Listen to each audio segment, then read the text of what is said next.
The passing of time is a strange concept to think about. We experience it every day when checking a clock or our calendars, but it's also something that sparks fear in a lot of us, especially when put into the context of large swaths of time passing us by. But it's a concept that is so ingrained into our lives that it permeates into the media that we enjoy. So, with today's video, I wanted to talk about the various ways that video games handle the passage of time. And just a disclaimer here, I'm not going to go over every single way video games convey the passing of time to the player. I'm just going to talk about the games that I think do cool things with the concept. We're going purely by vibes here. Most games display time on a day-by-day basis. This is typically seen in open-world games that have a day-night cycle. These types of day-night cycles are oftentimes just an aesthetic change, obviously changing the visuals and the music, but there are some ways that developers add a little spice into the mix to give their day and night cycles some flavor. Firstly, there's locking specific content behind certain parts of the day. A good example of this can be seen in Ocarina of Time, where the gate to Castle Town closes during the night, as well as the town itself being much less populated at night. It can also be seen in other games with certain shops only being open at certain times of day. This lends to the idea that people in the world are affected by the passage of time and having their own lives outside of their presence in the game. It also makes it so the player must engage with both the day and night content to fully interact with aspects of the game. To that end, I think it's a cool way to pace out the content of the game. Xenoblade Chronicles adds a little bit of its own flavor to the standard day-night cycle by adding weather into the mix. It doesn't really change a whole lot in terms of gameplay and exploration, but certain monsters will only show up at night versus during the day, as well as in different weather conditions. In this way, it adds a bit more to the immersion by making monsters seem like they have different sleep cycles and conditions that they prefer, much like animals in real life. It plays into them being living creatures in the world rather than just obstacles for the player to overcome, which really fits with Xenoblade 1's whole world design and its ties to nature and life in general. In that way, a weather system as shown in Xenoblade adds to the illusion of the world changing, even if not much really changes between day and night and the various weather phenomena.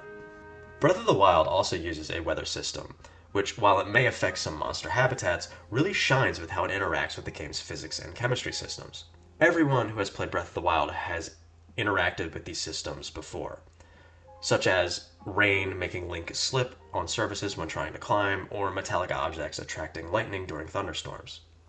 However, the day-night cycle themselves also affect these systems. My favorite example of which is when you enter Gerudo Desert for the first time. It's too hot for Link to traverse without some form of heat protection. However, you can't get the heat-resistant armor until later in the game. The way to get around this is to either make potions or to wait until night to cross the desert with cold protection instead.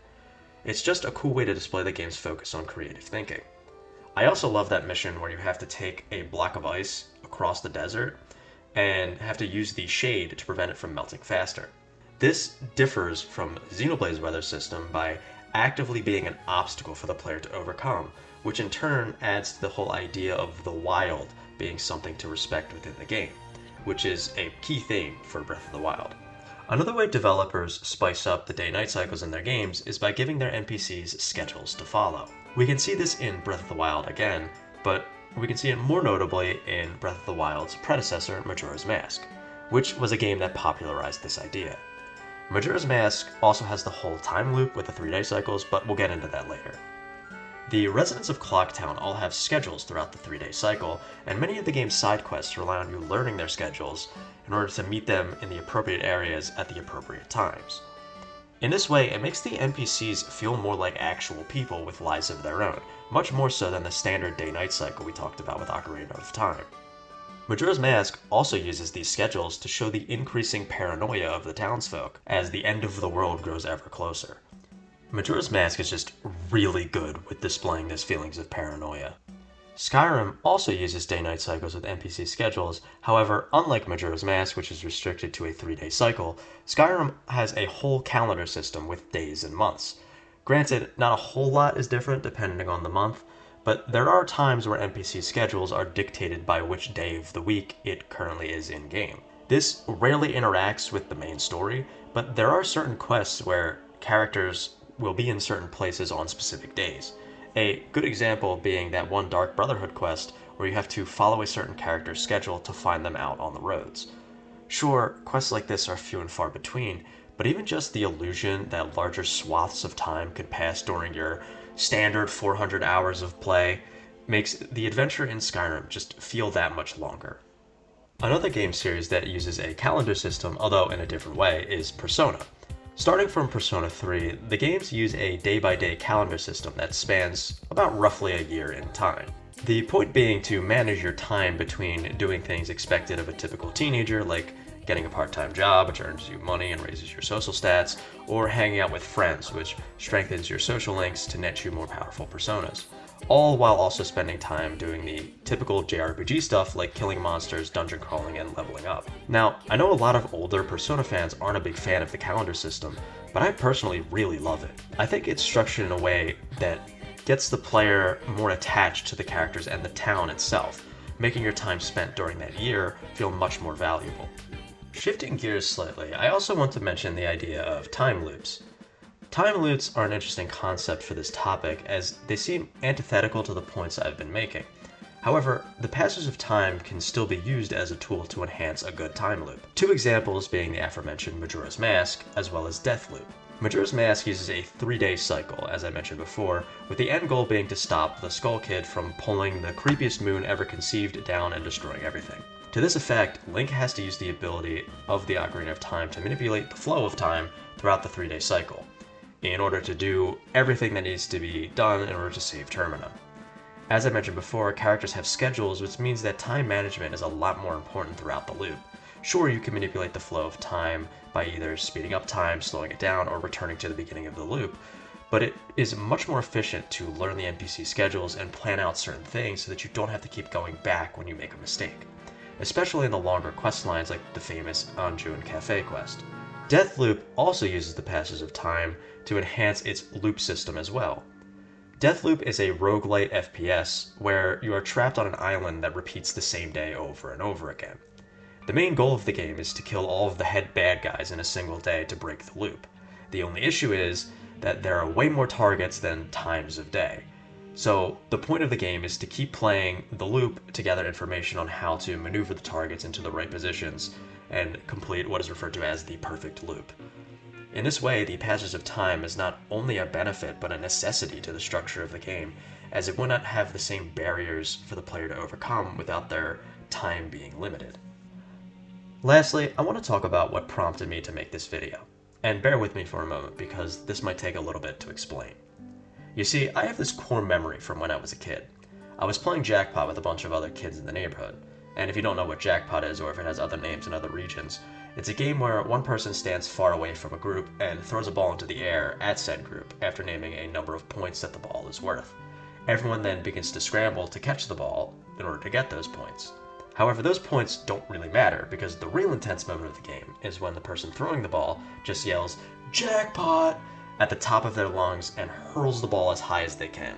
Whoever catches the jackpot wins, and their grand prize, besides neighborhood bragging rights, is that they get to be the person who throws the ball in the next round.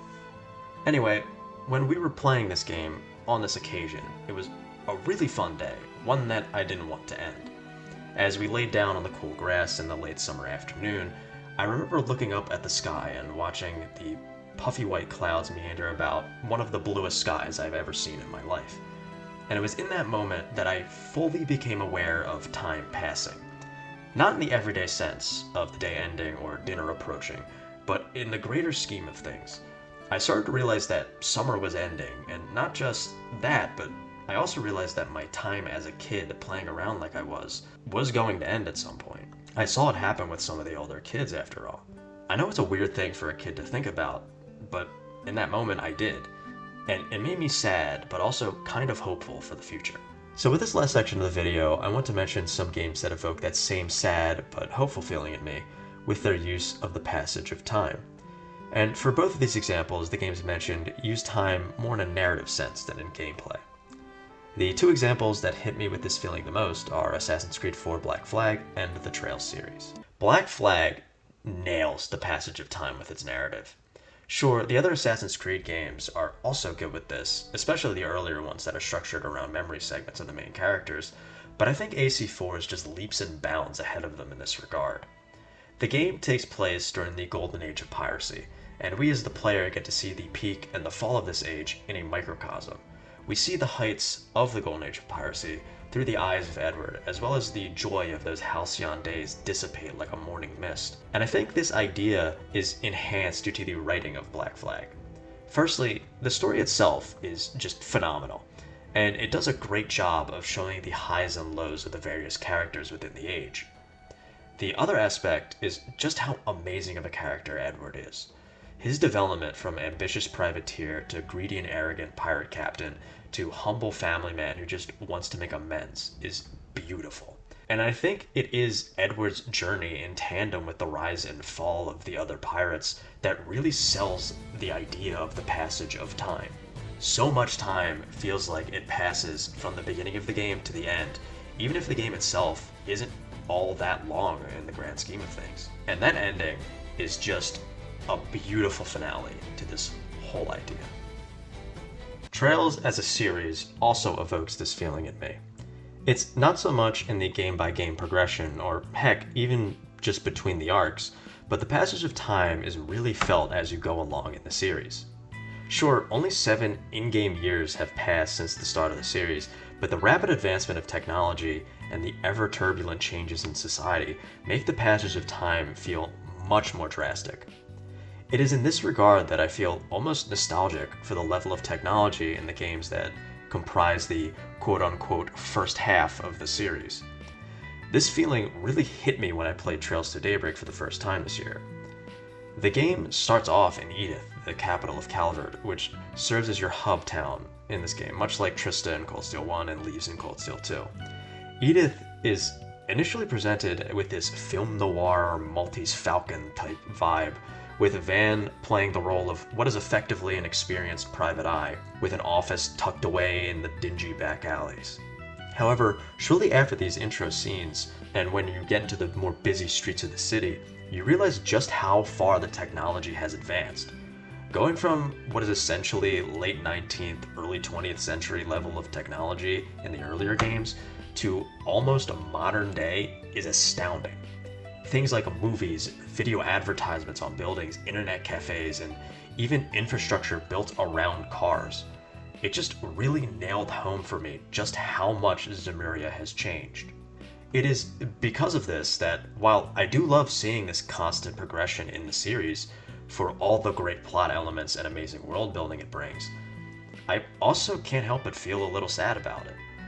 It feels like the Calvert arc brings a whole different vibe to the series that lacks a bit of what was present in Sky FC through Reverie. I'm not saying this new stuff in Daybreak is bad or worse, and I quite like it, just that it's different. I would also go so far as to say that from Sky FC to Cold Steel 2, there was a vibe that wasn't present as much in Cold Steel 3 onwards. It's one that I can't properly describe, but the closest word I can think of is cozy. What my mind goes to when I think of said vibe is exploring East Trista Highway in Trails of Cold Steel 2, for as strange and specific as that sounds. The music in conjunction with the late autumn, early winter visuals brings me a sense of peace during what is a pretty intense moment in terms of the series timeline. It's a perfect example of bringing me back to that moment in my own life that I mentioned before. Perhaps it's because I played Cold Steel 2 for the first time just when I started college properly, so it was a transitional moment in my life. But I also just think that it goes to show how well Falcom manages to nail that feeling of time passing on a grander scale. And honestly, for as sad as it makes me, I'm glad it makes me feel that way, as it helps to reinforce the themes of pushing forward and advancing that I think are some pretty major themes in the series as a whole. So there you have it. Those are just some of the ways that video games portray the passage of time.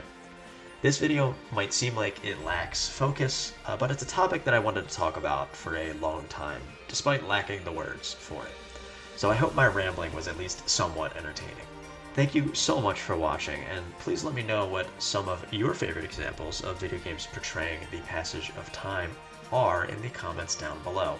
Now, against my better judgment, I am contractually obligated to tell you to like, comment, and subscribe, or YouTube will send me directly to the Shadow Realm with Yugi's grandpa. Thank you so much for watching, and I hope you have a wonderful week.